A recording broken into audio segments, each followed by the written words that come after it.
The phone vibrates on the nightstand, breaking the silence of the night. Leah opens her eyes.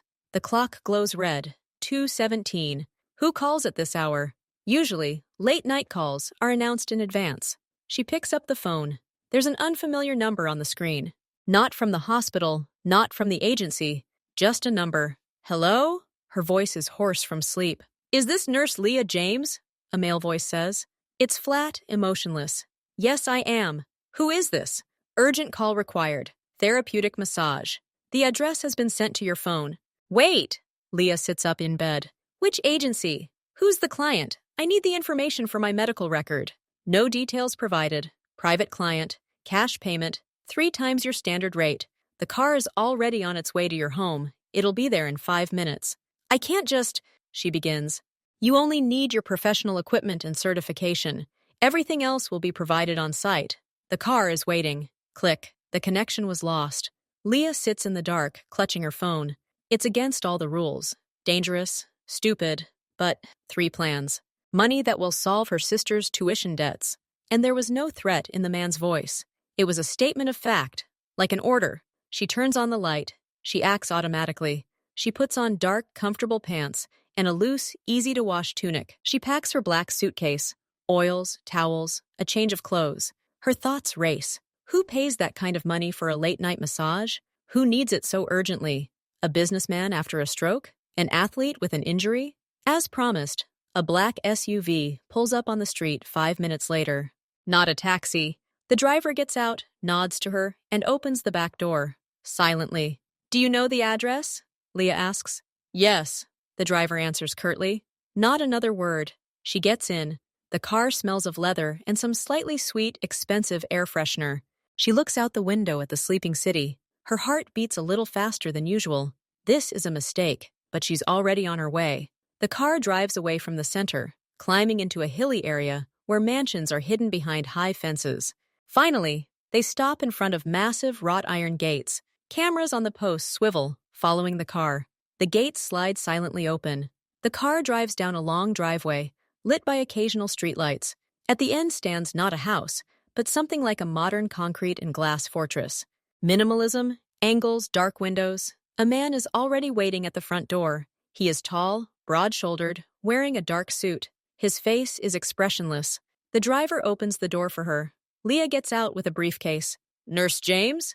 The guard says, his voice low. Yes. Please.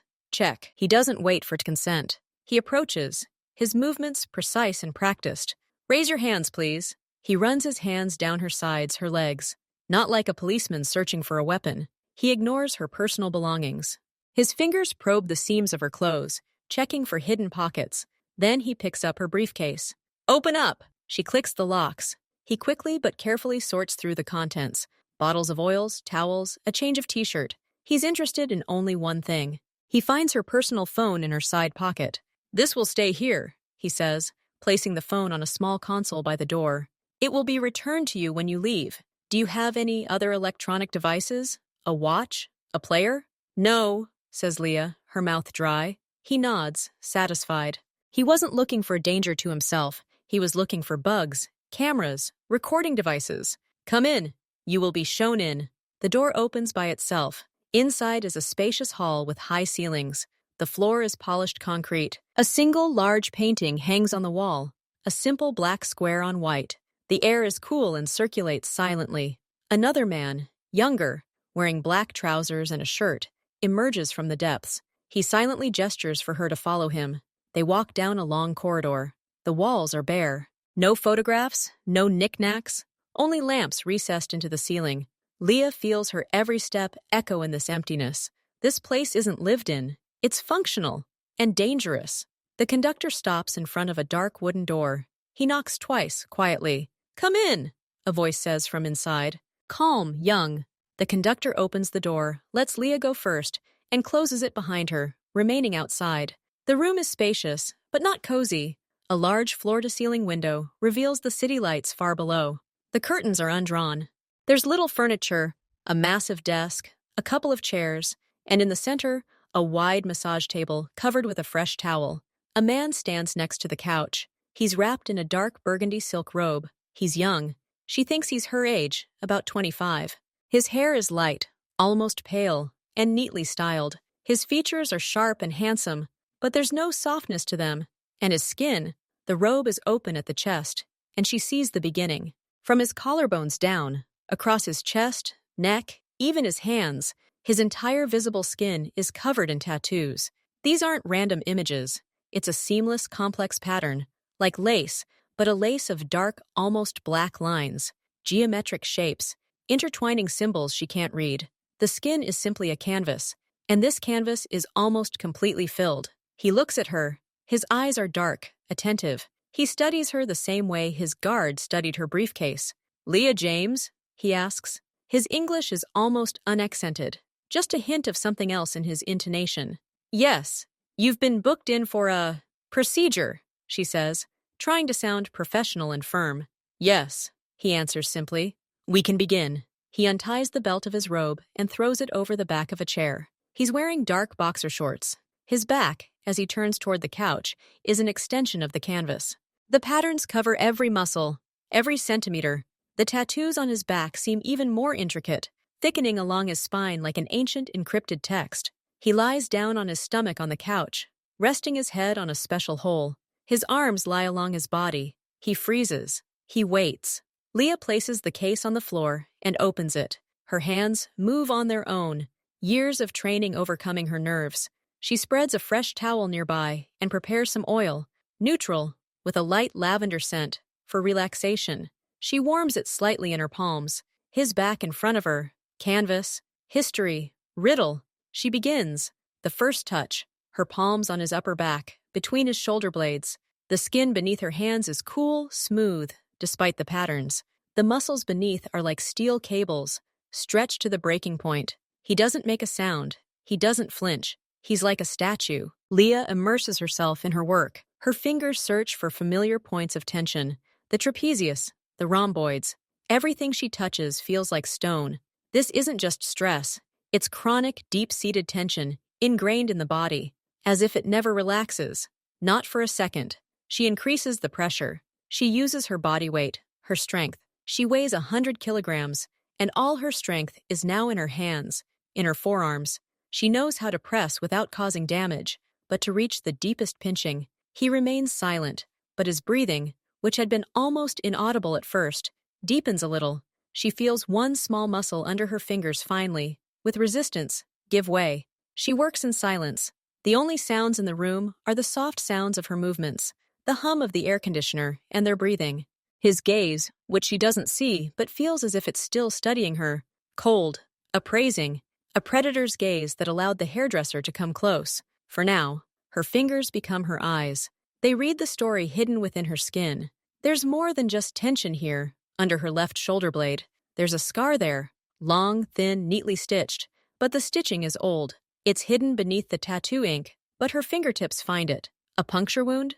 A knife? Lower down, on the lower back, on the right, it's a different story. The muscles there are grouped unnaturally, as if they were torn and healed incorrectly. An old injury, possibly a fracture with soft tissue damage. Shoulders. The joints are incredibly flexible, but this mobility conceals danger, a habitual subluxation that he, apparently, often resets himself. The body of a fighter. The body of a man who has known pain and physical violence, but that's not what strikes her most. What strikes her is his hidden strength. Even as he relaxes under her hands, his body doesn't go limp. He's always ready. Every muscle, even the smallest, remembers the command. Get ready. Be prepared. His body is a weapon on high alert, and it's not so easy to discharge. She changes her technique, moving from deep pressure to long, smooth kneading movements, trying to trick his nervous system and force it to release control. And she feels the first shift, an almost imperceptible sigh, the barely perceptible sinking of his back into the couch. It's a small victory. 30 minutes had already passed, half an hour of complete silence, save for the sounds of the massage. Leah had already gotten used to this silence and immersed herself in the rhythm of the work. And suddenly, he speaks. His voice sounds unexpectedly loud in the quiet room, even though he speaks quietly and low. Where did you get such strong arms? The question is simple, ordinary, but in this context, it sounds like a gunshot. Leah pauses for a second, her palms resting on his lower back. She didn't expect a conversation. She thought he would remain silent until the end. "I've always been strong," she answers simply, returning to her work. "And then I learned technique, how to use your body weight, not just your arm muscles." He's silent again, processing her answer. She feels him relax a little more under her hands. The word has created the first small chink in his armor of silence. "Do you have a lot of male clients?" he asks again. Now his voice is not only appraising, but also a slight, barely perceptible curiosity. "Yes," says Leah. "Athletes, people who do physical labor. Strength is an advantage in my work. It allows me to work through tension more deeply." "Deep," he repeats after her, and there's a hint of faint irony in his voice. He knows more about depth than she does, but he doesn't ask any more. Silence falls again, but this time it's different. Not so heavy. Leah applies a little more oil to his back. It's the regular almond-based oil she's been using for years. She rubs it between his shoulder blades and notices something strange. Where the warmth of her hands and the warmth of the oil meet his skin, thick with ink, a barely noticeable vapor rises, faint, like smoke over a cup of coffee on a cold day. It curls over his skin precisely in the places where the tattoos are darkest, thickest. She stops and looks closer. Yes, it's not an illusion, a light haze. And the oil absorbs differently in these areas. Faster, or is it just her imagination? She'd never seen anything like it. The ink was old, the workmanship high quality. It shouldn't react like that to regular oil. Unless there was something special added to the ink, something that reacted to heat or certain components. It frightens her. It's beyond the ordinary. It's like a small sign, a reminder. The man lying before her is unusual. His skin, his body, a territory with its own secrets and its own rules. And she's a stranger here. She says nothing. She simply continues working, trying not to let her gaze linger on those strange vapors. But now she recognizes every inch of his skin, not just as a muscle requiring work, but as part of some hidden system she doesn't understand. The hour is drawing to a close. The muscles in his back have relaxed, though not completely. His breathing has become even and deep. He's almost asleep. Almost. Leah finishes the last few passes, takes a clean towel, and wipes the excess oil from his back. Job done. He lies motionless. The oil glistens on his skin and tattoos. It needs to be washed off, otherwise it will clog his pores and cause irritation, especially over tattoos like these. She knows what she has to say. The standard line, "The procedure is complete. I recommend taking a warm shower to wash off the oil." But here, in this sterile, cold room, with this strange, dangerous man, the standard phrases seem silly. He's not just a client. He's the one who sends cars at night, whose phones are confiscated by security guards, whose skin mysteriously glides. And she has a rule, a professional, unspoken one. Never, under any circumstances, cross certain boundaries. Don't offer help where it's not needed, especially to men, especially like this. But she sees his back. She sees how difficult it will be for him to completely wash off the oil himself, especially from the hard-to-reach areas between the shoulder blades and along the spine. It's part of her job to make sure the client is comfortable after the session. And there's something else, something in the silence, which is no longer hostile, but almost peaceful. Something in his complete relaxation, in which he finally seems not a boss, not an enigma, but simply a tired young man with an exhausted body. An inner voice screams, "No! Say the standard phrase, go away." But her lips open and she hears her own voice, calm and even, breaking the most important rule. Need help? Help wash off the oil? She doesn't specify where. She doesn't say, in the shower. Just help. But the meaning is clear. Her question hangs in the air. Stupid, dangerous, unprofessional. He doesn't move for several seconds. It's as if time has stood still. Leah is ready to burst into flames of shame and horror, grab the briefcase, and simply run out. Then he slowly, very slowly, turns his head to the side. His cheek rests on the towel on the couch. His dark eyes find hers. There's no anger or surprise in them. There's the same assessment as at the very beginning, but now it's mixed with something else. Interest? Verification? He looks at her, looks straight into her eyes. His gaze is intense, penetrating. He studies her face, searching for the slightest falseness, uncertainty, fear. Leah doesn't look away. She feels the blood pounding in her temples, but her face remains professionally calm. She asked the question like a nurse suggesting the procedure be completed. She holds on to the thought. Another couple of eternal seconds pass, and then he makes a barely perceptible movement. He nods slowly, very clearly, once. Not words, just a nod. But his gaze doesn't change. It becomes even more focused, even more intent. There's no gratitude in that nod. There's agreement, and permission, and further testing. Now she's crossed the line. And he allows it. He wants to see what happens next. He looks away, rests his head back on the towel, and closes his eyes. His actions say, "Okay, continue." And Leah realizes she's past the point of no return. She's no longer just a nurse responding to a call. She's now a participant in something whose rules she doesn't know. And all she has now is her professionalism and the hope that it will act as a shield. She puts down the towel, inhales deeply, and prepares for the next step, her heart pounding wildly somewhere in her throat. He rises from the couch. His movements are smooth, yet full of hidden strength. He doesn't look at her, picking up his dark silk robe from the chair, but doesn't put it on, simply draping it over his arm. "Here," he says quietly, and walks to one of the doors in the office, not the one she entered through. Leah picks up her briefcase, but he turns around. "It has everything you need. Leave this." She puts the briefcase down. Her hands are empty. She follows him.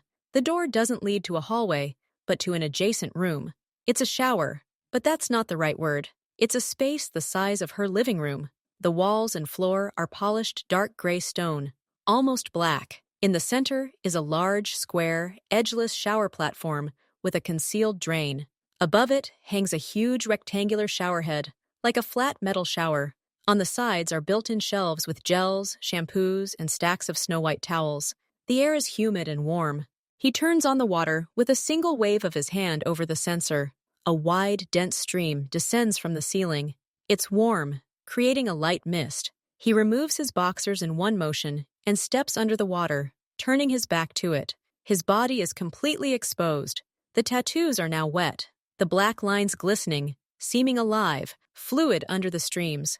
Water runs down his shoulders, down his back, carrying with it glistening traces of oil. He stands upright, his arms at his sides. He begins to wash the oil off himself, running his palms over his forearms and chest, but his back, especially the upper part between his shoulder blades, remains out of reach. He doesn't call her. He doesn't speak. He simply stands underwater and waits.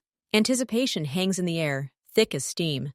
Leah stands at the entrance. The stones are cool beneath her bare feet. She looks at his back, at the oil that mixes with the water but doesn't wash off completely, leaving greasy stains on the dark patterns. Her mind works quickly.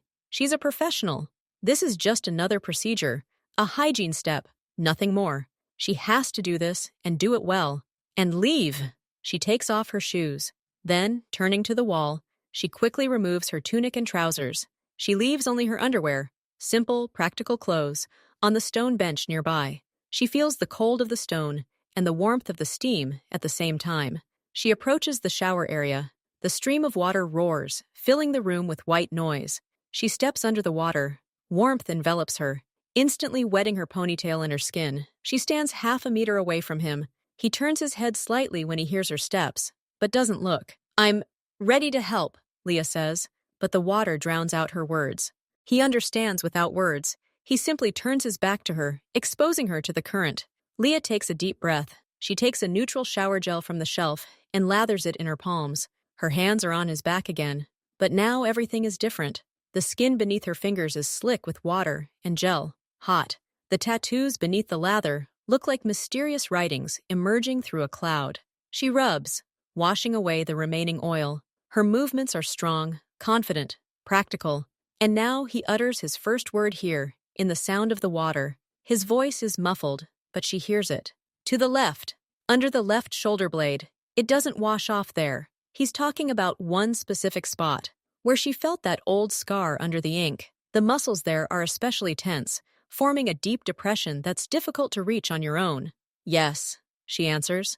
She focuses on that spot. She applies more pressure, rubbing with her fingertips, trying to dissolve and wash away the sticky oil. She stands closer to him, her body almost touching his back, to get better reach.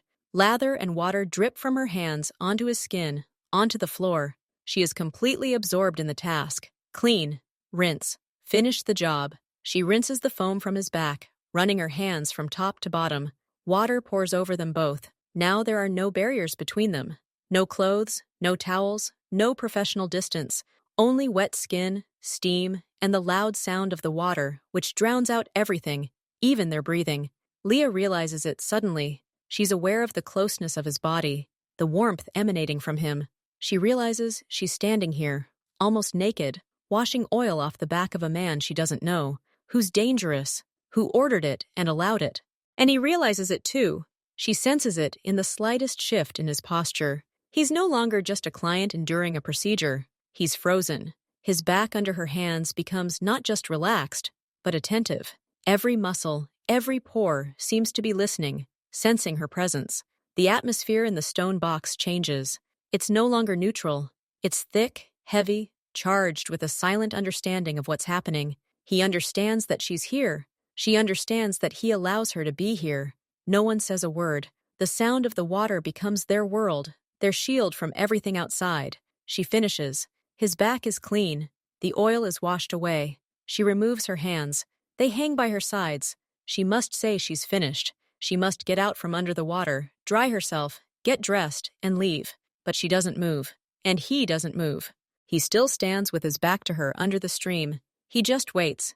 And here he turns. Slowly. He turns to face her, and the water hits him in the chest, in the face. He doesn't dodge. His eyes are open, dark, almost black in the semi-darkness of the steam room. He looks at her, looks at her face, at the wet hair stuck to her neck and shoulders, at her body. There's no longer the cold assessment he once had in his gaze. There's something different there, something alive, almost bewildered. He looks as if he's just woken up. The deep relaxation from the massage, the warmth of the water, the closeness, all of it together has broken his usual control. He's not a mafia boss at this moment. He's just a young man, tired and confused by this closeness. He doesn't speak. He looks. And then his hand rises, slowly, almost hesitantly. His fingers, also covered in black patterns, touch her cheek. Touch gently, as if checking to see if she's real. Leah freezes. She doesn't pull away. She can't move. His touch is gentle, despite everything. Despite the strength she felt in his muscles, despite the danger he represented. And then he bends down. It's not a swift movement. It's slow, as if he has time to stop. But he doesn't stop. He brings his face close to hers. His eyes close a second before his lips touch hers. Kiss. He's soft at first. A question. Testing another boundary. His lips are warm from the water. They touch hers, and the world shrinks to this single sensation. And then he goes deeper. He loses his caution. His hand leaves her cheek, wraps around her neck, into her wet hair, pulling her closer. His other hand finds her waist, pressing her body against his. There's not more than a centimeter of space between them, just wet skin on skin, warmth on warmth. Leah doesn't respond right away. She's in shock. Her mind is screaming. But her body responds on its own.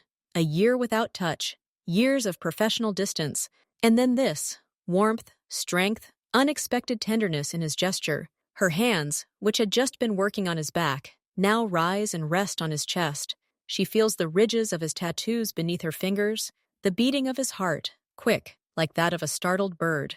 She kisses him back, her lips part. The kiss becomes deep, wet, desperate. The sound of the water drowns out their short breaths, the sound he makes against her lips. All distances have vanished in an instant. No client and nurse, no boss and employee. There are only two people in the flowing water who suddenly, inexplicably, found each other on this strange, dangerous night. It goes on and on. Time loses its meaning. They stand under the shower, kissing, as if trying to breathe each other in. His arms hold her firmly, but not roughly. Her hands slide over his wet back, feeling every muscle, every scar beneath the ink. And as suddenly as it began, it all ends. He breaks away from her lips. Abruptly, his eyes are wide open. There's no confusion in them now. There's shock, panic, an instant, icy understanding. He looks at her face, at her swollen lips, at her wide eyes. He looks as if he sees her for the first time and realizes he's made a huge mistake. He lets go of her so quickly that she almost slips on the wet stone. He takes a step back, stepping out of the stream of water. The water now pours into the empty space between them. He doesn't say a word. No apology, no explanation. His face becomes a mask again. Cold, impenetrable. He turns and takes a large white towel from the shelf. Quickly, roughly, he wipes his face, hair, body. He does this without looking at her. Leah stands underwater, still wet, still shaken. She feels the cold beginning to penetrate the warmth of the water. She hugs herself. He throws a towel over his shoulders, grabs a second one to wrap around his waist, and leaves. He simply opens the shower door and walks out without looking back. The door closes behind him with a soft click. Leah is left alone, under the rushing water, in a cloud of steam. She slowly lowers herself, sitting on the wet stone floor. Her knees buckle. She looks at the door he left through. Her lips burn. Her body trembles. She doesn't know how long she sits there. The water continues to pour on her until she comes to her senses. She gets up and turns off the water. The silence after the noise is deafening. She dries herself with a large towel. She puts on her wet clothes. She feels awkward, shivering, and empty. She gathers her things and goes to her briefcase in the office. The room is empty. His robe is still hanging over the chair. The air still smells of lavender from the oil. She steps out into the hall. The same silent young man who saw her out is waiting. He doesn't ask anything. He doesn't comment. He simply gestures her toward the exit. The first guard, the one who searched her, stands at the front door. He's holding her personal phone and a thick white envelope. He hands her the phone and an envelope. "For you. Thank you for visiting." Leah takes it silently. The phone is cold. The envelope is heavy, stuffed with bills. She doesn't open it. She simply puts it in her pants pocket. The security guard opens the door. The same black SUV is already parked outside. The driver holds the door open. All is silent, just like in the beginning. But everything has changed irrevocably. She gets into the car. They drive. The city outside the window seems unreal. She clutches the envelope in her pocket. At home, by lamplight, she empties the contents onto the table. A wad of cash. She quickly counts it. The amount is exactly twice the agreed-upon fee for the late-night call. A generous payment? Or a hush money? Or both? She puts the money back in the envelope and puts it away. It burns her fingers. Leah takes a shower, hot, long. She scrubs her skin, trying to erase the feeling of his hands, his lips, his gaze. But it's impossible. It's embedded in her deeper than the oil in his skin. She lies down on the bed. She turns off the light. But the darkness only makes everything worse. She sees him again, his back under her arms, his turn in the shower, his eyes before the kiss, bewildered, almost defenseless. And then his eyes after, shocked, frightened, armored. What was it? An impulse? A moment of weakness? A game? She doesn't know. She only knows that he didn't kiss her like a boss who can do anything. He kissed her like a man who'd lost something and found it for a second. And she responded. She, Leah James, a professional nurse who never mixes personal and professional matters. She kissed a dangerous stranger back in his shower. She broke all her rules, not because she was afraid, but because she wanted to. Her professional confidence, the shield that had always protected her, had been deeply fractured. It had been shattered not by a threat, but by tenderness. And that's what frightens her most. What now? Will he call again? Send his men? Or will he simply disappear, paying double the price, never to see her again? She tosses and turns. The clock shows 4 in the morning, then 5. She doesn't sleep. She remembers every moment, touching the scar on his back, steam from his tattoos, the sound of the water, the warmth of his lips, and the icy horror in his eyes when he retreated. She stares at the ceiling. Dawn is already beginning to turn it gray. She has a shift at the clinic in 3 hours. She needs to be collected, professional. But how? How can she touch other people now, knowing that her own hands have betrayed her? It was just one night, one challenge, but it divided her life into before and after. And there's no clarity in that after, only the wet stone of the shower, the heavy envelope in the desk drawer, and the burning memory of a kiss that should never have happened. 2 days pass, 2 days of sleeplessness and nervous anticipation. Leah works at the clinic, doing everything automatically. Her hands do their job, but she feels like a fraud. Every time she enters the treatment room, she cringes inside. On the 3rd day, closer to the evening, she is called by the head of the department, a woman named Marta. "Leah, we have a rush order for you," Marta says, scanning her tablet. "A private client, home delivery, very generous, placed through our VIP department. The client's name is not listed, only the address." Leah feels her hands grow cold. She knows this address. She remembers the road up the hill. "Martha, maybe I should send someone else?" I'm not feeling very well. Marta looks at her over her glasses. The client asked for you personally, gave you your first and last name, and frankly, refusing could create problems. He's a very influential person. Better just go. The payment, like last time, is increased. Triple. The words last time hang in the air. Marta doesn't know the details. For her, it's just another challenge. Leah realizes she has no choice. Refusing will raise questions, and questions might lead to someone digging or anger the man from that villa. Okay, she says quietly. I'll go. Everything follows the same scenario. Black car, gate, security guard. The same silent guide leads her through empty corridors. He's back in his office. He's sitting at his desk, looking at something on his tablet. He's wearing a dark turtleneck and trousers. When she enters, he looks up at her. Nurse James, he says. His voice is even, businesslike. Come in. No hint. No embarrassment, anger, or anything else. He acts as if the last visit was completely ordinary, as if that hour of silence, the shower, the kiss, never happened. Leah nods. She too puts on a mask of professionalism. She sets down the briefcase and prepares the couch. Her hands don't shake. Inside, everything is clenched into a tight ball, but on the outside, she is calm. He takes off his turtleneck and lies down. His back is in front of her, the same back, the same story under her fingers. She begins the massage. She works silently. The atmosphere is heavy, but different. Not the silence of familiarity, but the silence of the unspoken. What happened hangs between them. They both pretend it doesn't exist, but it's there in every touch of her hands, in every breath he takes. The air is charged with a half-formed conversation.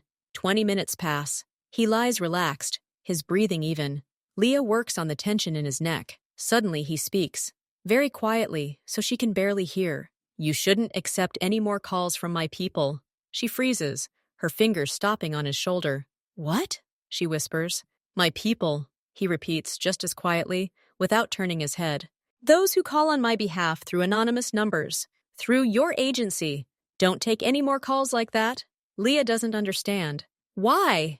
You don't want... It's not a question of desire, he interrupts, steel creeping into his voice. It's a question of safety. Yours. He falls silent again, as if he's said too much. Leah continues massaging, but her thoughts are racing. What does this mean? Is he warning her? From what? From himself? Or from someone else? The session is coming to an end. She needs a fresh towel. She leaves the office and goes into a small adjoining room that serves as a utility room. There's a linen closet there. She opens the door and is already reaching for the shelf when she hears his voice. He's not speaking in the office. It's coming from another, slightly ajar door, presumably leading to a private chamber or another office. He speaks Korean quickly, harshly. She doesn't understand the words, but the tone is clear. It's anger, cold, controlled, but furious. She freezes, listening. All she hears is his voice, pauses. Then his speech returns, abrupt, like the stabbing of a knife. It's thick with threats. And one word he repeats several times, in English, woven into his Korean. Stupidity. Then another. Consequences. Then there is a short, sharp click. He has hung up the phone or put it down.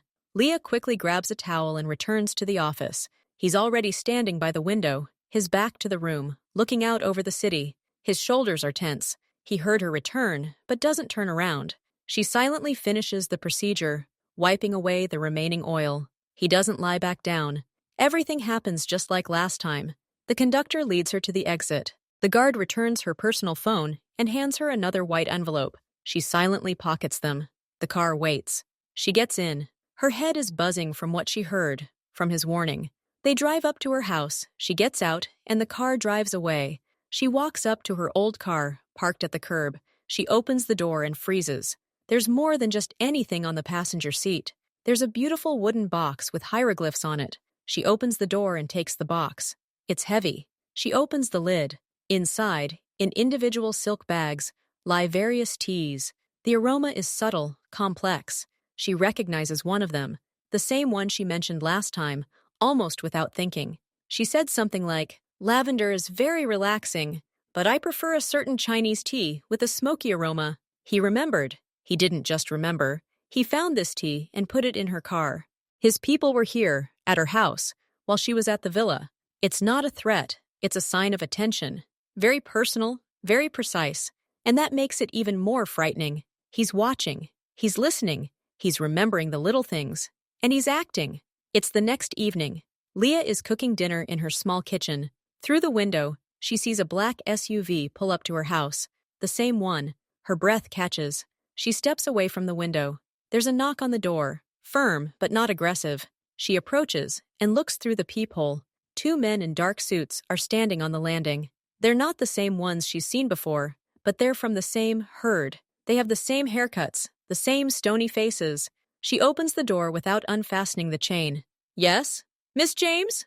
one of them says. "For you." He hands her a small box through the gap, a simple cardboard box, nondescript. "What is this?" Leah asks. "Just in touch," the same person says. "Good luck." They turn and walk away. She hears the car doors slam, and it drives away. Leah closes the door and locks it. She stands in the middle of the living room with a box in her hands. She opens it. Inside is a smartphone. New, latest model, without a box. Nothing else. No note, no instructions. Just a phone. She turns it on. It's charged. There's no SIM card, but it's connected to Wi-Fi. There are no contacts. There are minimal apps. The device is clean and sterile. She places it on the table. She sits and looks at it. It's a tool for communicating with him. It gave her a direct channel and took away her choice to ignore him. Several hours pass. The phone is silent. Leah tries to get on with her day, but her gaze keeps returning to it. Night. She's already in bed, but not asleep. And then the phone on the nightstand vibrates. Once. Briefly. She grabs it. The screen lights up. No number, no name. Just a message. Just 2 words. Tomorrow, 10 p.m. Nothing more. No address, no explanation. But she knows where. This is not an invitation. It is an order. And the strange thing is, the fear is mixed with something else. With anticipation. She hates herself for it. But it's there. He violated her boundaries again by giving her the phone. But this gesture, like the T, says, "I'm thinking about you. You're important to me." And it's confusing, dangerous, but it's true. She doesn't answer. What can she answer? She just puts the phone back and looks at the ceiling. Tomorrow at 10 o'clock. She knows she'll go. At precisely 9:50 p.m., a black SUV is waiting for her at her house. Everyone is silent. She is escorted to the villa. But this time, the guide doesn't take her to the study with the couch. He leads her into another part of the house. A large living room with panoramic windows. It's warm and bright. There's food on a low table in front of the sofa. Not much. Simple but beautifully prepared dishes. Fish, rice, vegetables. 2 plates, 2 wine glasses. He's standing by the window. He's wearing dark trousers and a gray shirt with the sleeves rolled up to his elbows. He turns around when she enters. "Leah," he says. It's the first time he's called her by her first name. "No, Miss James. Thank you for coming." His tone is formal, but not cold. It's not the tone for a nurse. It's the tone for a guest. I didn't know what to expect," she says honestly. "Dinner," he answers simply, gesturing to the table. "No need for a massage today." They sit down. He pours her wine. White, cold. They begin to eat. At first, silently, awkwardly. He doesn't look at her intently. He looks at his plate, at the wine. He seems different, more human, and more intense in his own way. They finish the main course. He pours more wine. The silence is no longer so awkward. It has become a quiet pause, filled with the city lights outside the window. He puts down his fork and picks up his glass. He twirls it in his hands, looking at the light through the wine. "You know," he begins, his voice losing all formality. It sounds tired, thoughtful. "When you touch, your hands, they're the first hands in a long, long time that don't hurt." He pauses, still looking at the glass. "People touch me for different reasons. To hurt, to test my strength, to show power, or out of fear. But pain is always part of it. Even when doctors examine old injuries, they poke they press it. They look for weakness." He finally looks up at her. "And your hands? They're searching to fix, to take away the pain, not cause it. I've forgotten what that feels like." He says this simply, without pathos, as a statement of fact. And there's more sincerity in these words than in anything that has come before. He's admitting his vulnerability, not as a client to a doctor, but as a person, to someone he cares about. Leah is silent. She doesn't know what to say. "Thank you?" That would sound stupid. Her eyes water a little. She understands the weight of what he's just entrusted to her. After dinner, he offers to show her the view from the roof. She agrees. He leads her to the elevator. It's a small private elevator, paneled in wood. They step inside. He presses the button for the top floor. The doors close. The elevator moves smoothly upward, and then the light goes out. Total, pitch-black darkness. The elevator's movement is barely audible, but still noticeable. Are they stuck? Or is there just a power outage? What's the matter? Leah begins, but interrupts. In the darkness, her senses are heightened. She hears his breathing, feels his presence centimeters away. Silence.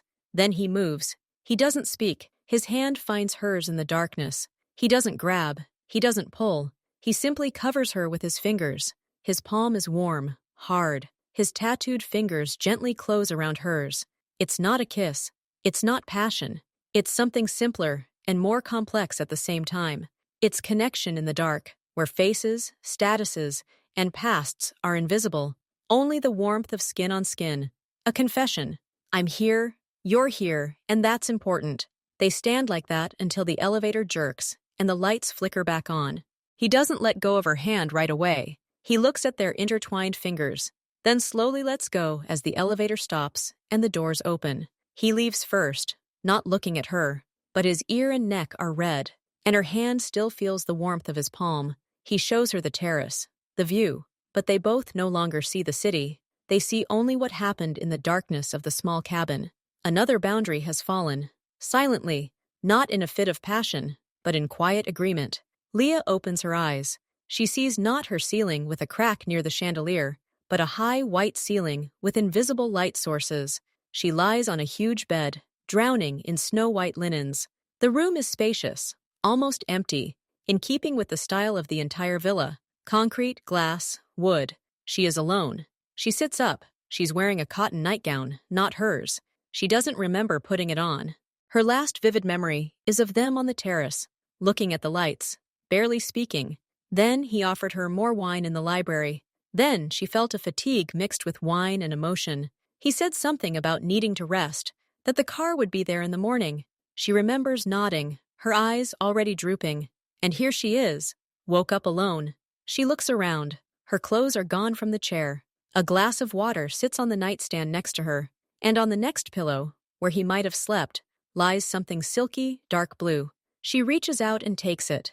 It's his scarf, the same one, made of expensive, heavy silk. It lies folded carelessly, as if it had just been taken off and put down. Leah picks up the scarf. The fabric is cool, soft. She holds it to her face. It smells of it. Tim smells of cleanliness, of expensive soap, and that elusive, warm scent that was on his skin. This isn't something forgotten. It's a sign, intentional. I was here, or I could have been here. This is my place, next to you. She sits, holding the scarf, and looks out the window at the morning light. She should feel uneasy, disturbed, but instead, she feels a strange calm. He didn't stay. He gave her space, but he left a part of himself behind. There's a soft knock at the door. The same maid who greeted her last night enters. Good morning, Miss James. Your clothes are cleaned and ready. Breakfast awaits you downstairs at your convenience. Your car is at your service at any time. Everything is said softly, but clearly. She is a guest. She was expected here. She was taken care of. Leah gets dressed. Her clothes are indeed perfectly clean. She goes downstairs. The table is set for one. He is nowhere to be seen. She eats breakfast alone. Then the same black car takes her home. She takes the scarf with her. It lies on her lap, a silent companion. The next day, as Leah leaves her apartment building to go to work, she sees a familiar black SUV at the curb. Two men are standing nearby. Not the same ones as before, but of the same breed. They don't come closer. One of them, the older one, simply nods to her. Good morning, Ms. Leah. The car is ready. She freezes.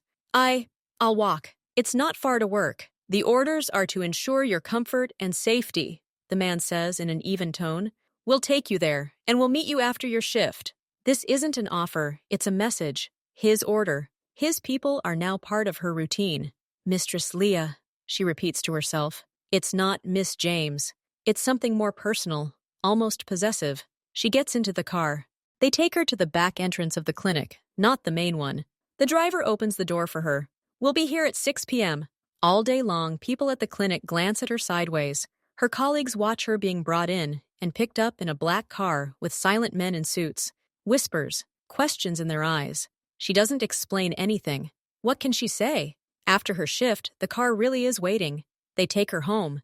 And this happens every day, morning and evening. Her life has acquired new, silent shadows. She is no longer just Leah, the nurse. She is Ms. Leah to Minju's people.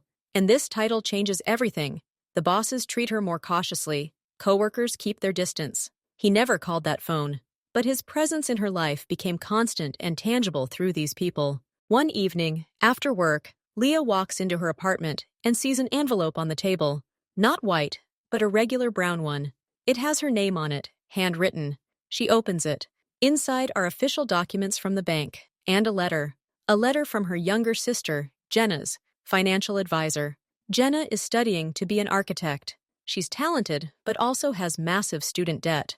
Leah helps as much as she can, but it's never enough. A month ago, over dinner, she mentioned this to Minju.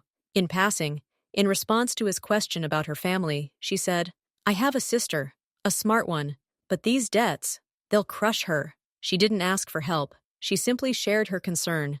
The advisor's letter stated that Jenna had received an anonymous charitable donation, fully covering the remaining balance of her student debt. Furthermore, a scholarship had been established for her to continue her graduate studies. It was all legal, through a special fund. Jenna was shocked and overjoyed. She called Leah, crying with joy, asking if she had arranged it. Leah said no, that it was probably due to Jenna's talent, but she knew the truth. He didn't just listen, he remembered, and he acted. He solved her problem in a way she never could have. He intervened in the most important, most painful part of her life and made it better. One call, one order, and the burden that had weighed on her family for years was gone. She doesn't feel grateful. She feels dizzy. His power is limitless. He can change lives simply by wishing it, and he changes her life without asking permission. It's generous. It's terrifying. It binds her to him with an invisible, strong thread of obligation. A few days later, there's no car to meet her at the clinic. The driver approaches her, his face tense. "Excuse me, Ms. Leah. There's a slight problem with the car. You'll have to walk a short distance to the intersection. Another car is waiting there." She nods. It seems strange, but possible. They walk down the evening street, turning into a quieter alley. Then 3 men emerge from the shadows. Regular guys in hoodies, not as men. One of them holds something shiny in his hand. Not a knife, but a short metal pipe. "Are you Leah?" one of them hisses. Her guard immediately stands in front of her. "Step back," but there are 3 of them. One hits the guard with a pipe, hitting him in the hand he raised defensively. A dull thud is heard. The other 2 pounce on Leah, not intending to seriously injure her. One grabs her arm, the other pokes his finger in her face. His breath reeks of alcohol. "Tell your Korean friend," he hisses. "Get him out of our neighborhood. The next warning won't be so polite. Got it?" He pushes her, and she falls to her knees. His message is conveyed. They turn to leave, but they don't make it. Her guard, clutching his injured arm, reaches into his blouse with his other hand and pulls something out. Not a weapon, a small device. He presses a button. A black van bursts out from the other end of the alley. The doors swing open. 4 men in black run out, quickly, silently. They grab the 3 attackers. Their arms are twisted behind their backs. Gags are in their mouths. All in seconds. No screams, no resistance, only muffled groans. They are shoved into the van. The doors slam. It's all over in less than a minute. The driver approaches Leah and helps her up. His face is pale with pain and shame. "I'm sorry. This shouldn't have happened." She trembles. Her knees buckle. They'll be taken care of," he says shortly. And there's something in his eyes that makes her stop. They won't talk. Never. The next day, the news reports in small print that 3 men were found in an industrial area with severe injuries. They are in a coma. They are not giving statements. They are silent. They don't call her. No one explains anything. But she understands. The price of intimacy with him is danger, and the price for those who dare to violate this intimacy is even higher. 2 days pass. She doesn't go to work, citing shock. Security at her home is doubled. That evening, a message arrives on that special phone. Just 2 words. "Come, now." The car is waiting. They take her to the villa. They lead her straight to his office. He stands by the window, not turning around. There is no dinner in the room, no wine, only seriousness. "Sit down," he says, still looking out the window. She sits on the edge of the chair. He turns around. His face is tired, withdrawn. There's no sparkle in his eyes that he had at dinner, only cold determination. What happened, he says, was my fault. I allowed you to become a target. I don't, she begins. You have become, he interrupts harshly. You are now a weak spot, my weakness. And in my world, weaknesses are exploited, destroyed. He pauses, walks over to the table, picks up a thick envelope, and places it in front of her. There's $500,000 here, in cash, and papers for a new identity. Canada, Australia, wherever you want. You can disappear forever. You'll have everything you need to start a new life. No debt, no problems. Without me. He looks at her directly.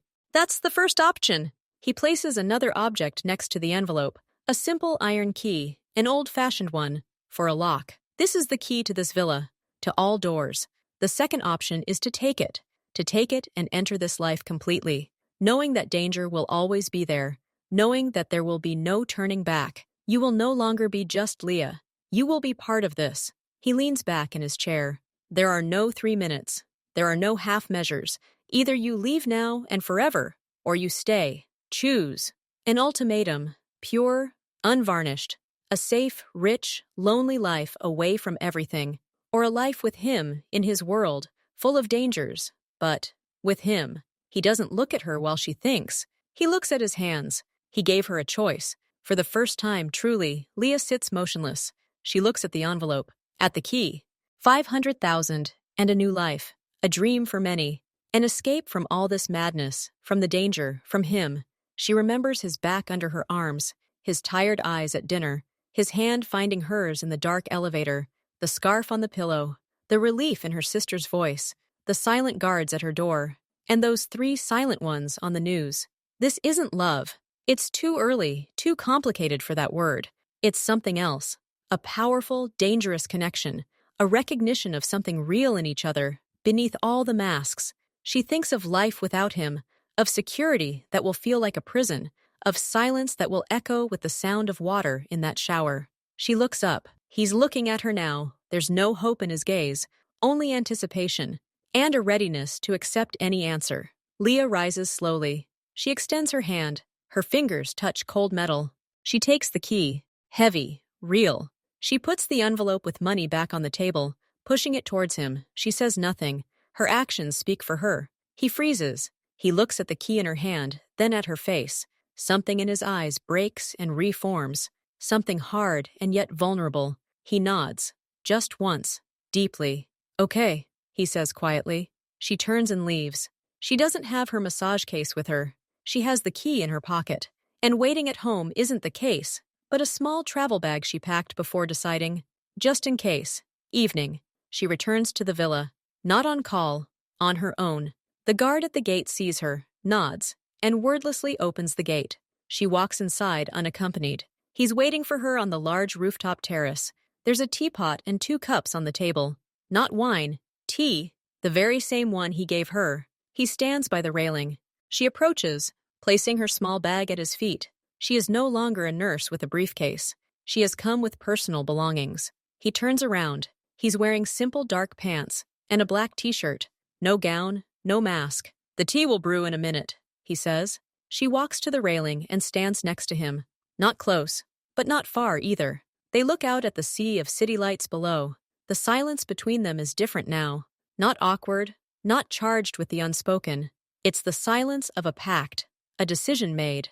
There will be rules, he says after a while, not looking at her. You won't like all of them. Security will always be nearby. Some places will be off limits. Questions will sometimes remain unanswered. I know, she says. And then, there will be moments like the one in the alley. His voice grows harsher. Maybe worse. You can still change your mind. The key in your pocket opens the door from here, too. She turns to him. I took the key, Minju, not to not use it. He looks at her directly for the first time when she calls his name. Not Mr., not client, Minju. He nods slowly. Then his hand drops, finds hers at the railing. His fingers close around hers. Warmth, hardness, the roughness of tattoos. Just like in the dark elevator, but now in the light of the stars and the city lights. They are no longer client and nurse. They are not boss and subordinate. They are two people who found each other at a strange, dangerous crossroads in their lives. They stand at the edge of his world, looking down. Behind him lies his entire complex, dark life. Before them lies an uncertain future. The kettle on the table whistles softly, signaling that the water is ready. But they are in no hurry. They stand, holding hands, and look out over the city. All the old rules are gone. New ones are just beginning to be written.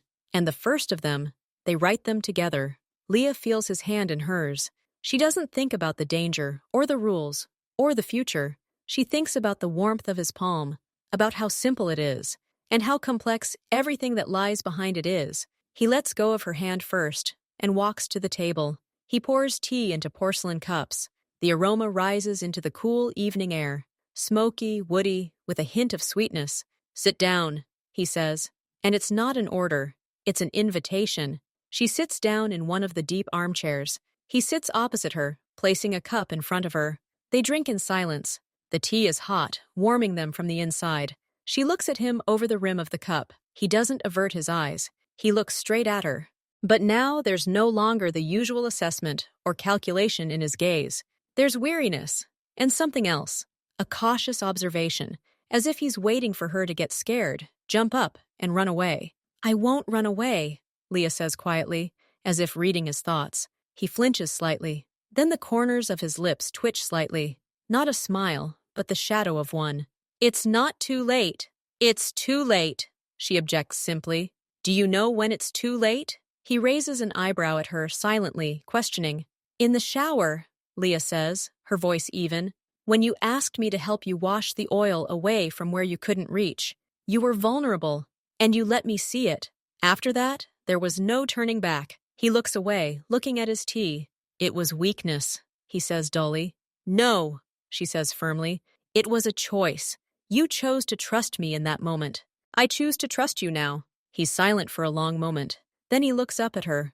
"With me, it won't be easy. Sometimes I'll disappear. Sometimes I'll be angry. Sometimes I'll come back with other people's problems on my face and in my soul. You won't be able to massage all of that away." "I'm not going to massage everything," says Leah. "I'm going to be here. Those are two different things." He nods, as if accepting her terms. Then his gaze falls on her small bag at the threshold of the terrace. "Did you bring your things?" "At least. Just in case." "Just in case," he repeats. Then he stands up. "Come on, I'll show you your room." He takes her cup, places it on the table, then extends his hand to her. She puts her hand in it. He helps her up. His hand doesn't let go of hers as they walk inside. He leads her to a different room than the one she slept in last time. They walk down a long corridor into another, more private wing of the house. He opens the door. The room isn't huge, but it's spacious and bright. It has a large bed and a small balcony overlooking a private garden rather than the city. There's a wardrobe, a chest of drawers, and a bathroom door. Everything is in neutral, warm tones. This isn't a guest room. It's someone's place. "It's quieter here," he says, still holding her hand, "and safer. The windows are bulletproof. The door is too. But this isn't a cage. You can always leave." He lets go of her hand, takes a step back, and looks around the room. "If you don't like something, tell me. We'll change everything." Leah goes to the window and looks out into the dark garden, where a few lanterns glow. Then she turns to him. "Where's your room?" He looks at her without blinking. "Through the wall. There's a connecting door. It's always locked on my side. I'm the only one with the key." He says this not as a threat or a temptation, as a fact, a boundary, which still exists. "I see," says Leah. He stands in the doorway, as if hesitant to go in or out. "Tomorrow," he begins. "Tomorrow I'll go to work," she finishes for him. "As usual, and your people will drive me and meet me, because that's part of the rules now." He nods, pleased that she understands. "Yes, but maybe not tomorrow. Take a day. Stay here. Get settled." She thinks. The clinic, colleagues, whispers. Here, in this strange silence of his fortress, with him by her side, it feels more right. "Okay, one day. I'll be busy until lunch," he says. "Business. But after, if you want, we can eat together. Or just be." The word "to be" sounds strange in his language, as if he rarely uses it in such a context. "I'll be here," she promises. He nods one last time and turns to leave. At the threshold he turns back. "Leah." "Yes?" "Thank you for the key." And he leaves, closing the door behind him. She hears his footsteps fading down the hallway. Leah stands in the middle of the room. She's alone, but for the first time in days, she doesn't feel lonely. She feels belonging to a dangerous place, to a dangerous person. But this is her choice. She goes to her small bag and opens it. She takes out a few clothes, the same nightgown she wore when she slept here last time. She hangs it in the closet. Empty hangers hang nearby. Many empty hangers, as if waiting for her things. She takes a shower in her new bathroom. Everything is new, clean towels. She lies down in bed. She expects to not fall asleep, to be tormented by thoughts. But sleep comes quickly and gently. In the lasted moment before she falls asleep, she thinks she hears a soft sound, a click in the wall, like a key turning in the lock of the adjacent door. Or perhaps she imagined it. In the morning, the light from the window awakens her. She wakes up rested. On the nightstand by the bed is a tray, freshly squeezed juice, coffee, a croissant, and a note. Not on that special phone. A real one, on paper. His handwriting, sharp and clear. At 2 p.m. in the garden, if you want, MD. She takes the note. She smiles. The first morning under the new rules. And they begin not with an order, but with an invitation. She decides that's a good start. Leah drinks her coffee. It's the perfect temperature. She feels strange, like a guest in a 5-star hotel who has no intention of leaving. She dresses in simple jeans and a sweater from her bag and decides to explore the house. She leaves the room. The hallway is empty. She walks toward the main living room. Everything is just as sterile and quiet. She notices something she hadn't seen before. Cameras in the corners of the ceiling. Not hidden, but not conspicuous either. Her movements are being tracked. She tries not to think about it. She finds her way to the garden she saw from the window. It's a courtyard surrounded by high walls. Bamboo is planted, along with a few trees. And there's a small fountain. It smells of damp earth and greenery.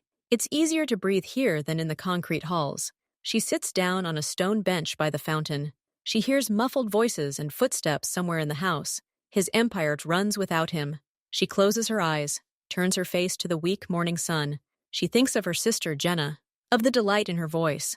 Leah feels a heavy gratitude. It is a gift that can never be repaid. It has forever changed the trajectory of Jenna's life, and her own. 1400 in the garden. She hears his footsteps on the gravel before she sees him. He emerges from the glass doors. He's wearing dark sweatpants and a gray t-shirt. He looks less formal than ever, and very tired. He sits down next to her on the bench, not too close. He looks at the fountain, not at her. Did you sleep well? Yes, she says. Thank you. Is the room okay? So far, yes. He nods.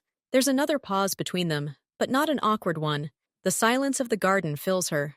You were right, he says suddenly, still looking at the water. It wasn't an order. In the soul. It was a choice. I rarely make choices for myself, almost always for the cause. He turns to her. His eyes are serious. What's happening now? That's a choice too. Not just yours. Mine.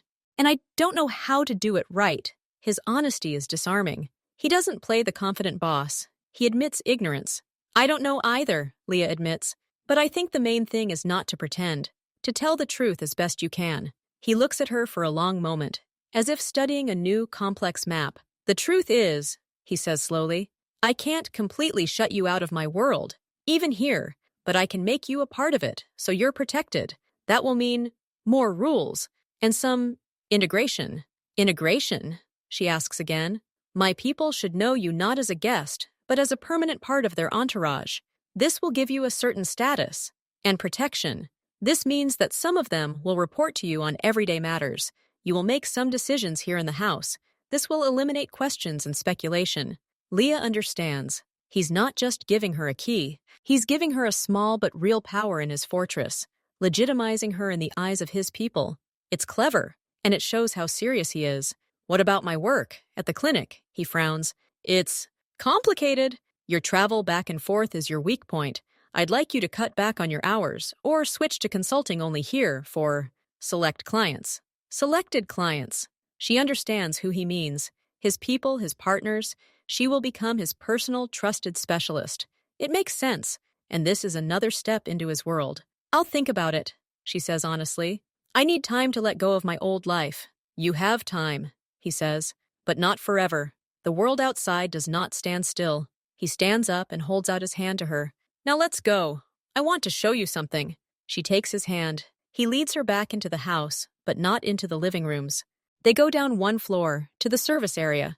They pass the kitchen, where the cook nods silently. He leads her to an inconspicuous door with an electronic lock. He places his palm against it. The lock clicks.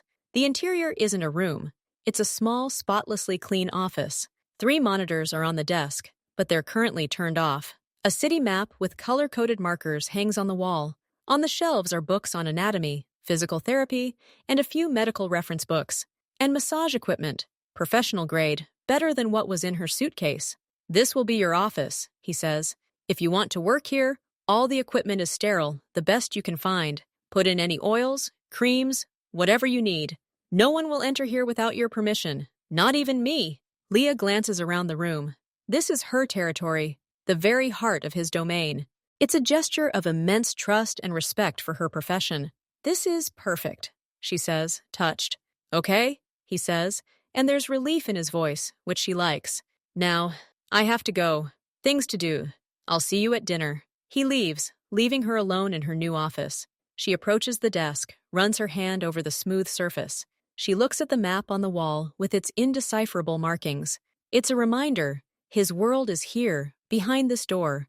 But in this one room, he has built a bridge for her between her old life and this new one. She sits down in the chair. It's comfortable. She looks at the door through which he just disappeared. She is here, by choice. And whatever happens next, it all begins here. She sits in a chair and simply breathes. There is silence all around, broken only by the low hum of the building's systems, her office, her space. She stands up and examines the equipment. Everything is new, expensive, and the settings are in English. She opens the cabinet. Inside are empty, sterile containers for oils and stacks of fresh towels. Everything is waiting for her. Her gaze falls on the city map again. Red, blue, green marks. She doesn't want to know what they mean. Not now. She turns away. There's one object on the table that's not work-related. A simple ceramic mug, dark blue. Next to it is a small note. For tea. MD. She takes the mug. It's heavy, pleasant to the touch. This isn't a gift to intimidate. Like tea, this is something for everyday use, for life here. Leah places the mug on the table. She decides to start small. She takes a few of her favorite essential oil bottles out of her travel bag and arranges them on the shelf. She places a photo of Jenna on the table. Now there's a part of her here. The room is no longer neutral. She's begun to inhabit it. She looks at the closed door. He'll be back soon. Dinner will be soon. Soon their first night together in the same house will begin, under different, still closed doors. She feels not fear, but calm determination. She's taken the first step inside. Now she needs to learn to live here,